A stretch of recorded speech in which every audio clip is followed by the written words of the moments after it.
Recently, I've been thinking a lot about the difference between fear and excitement, or more accurately, how similar they actually are.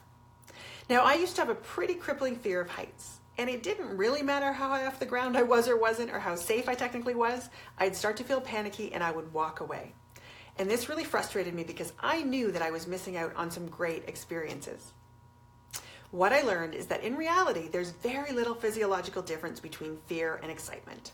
Your body will react the same way facing something extremely exciting as it does in the face of something truly terrifying. And you know the feeling.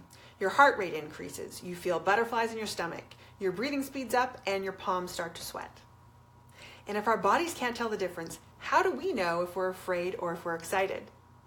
In some cases, you can objectively assess the situation. If you're being chased by a pack of hungry wolves, then stick with fear. But in most cases, in those not so life-threatening circumstances like the ones you face in your career, the real difference is simply the label you put on the feeling. So if you say, "I'm scared," you're going to continue to feel that fear. I found that when I put myself in situations where I was outside of my comfort zone height-wise, but where I knew I was relatively safe, I could decide to approach those experiences with excitement instead of fear.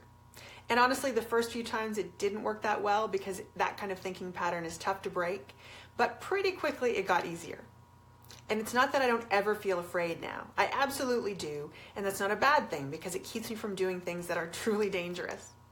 But in safer circumstances, in more controlled environments, I can now decide that I'm excited. I can now decide to enjoy the experience. Right now, several of my clients are trying to figure out how to deal with the fear they feel when facing certain tasks or decisions. These are things that they really want to do. These are things that they know will change them for the better. And you might be feeling the same way. And you might label the feeling as fear, and you might walk away.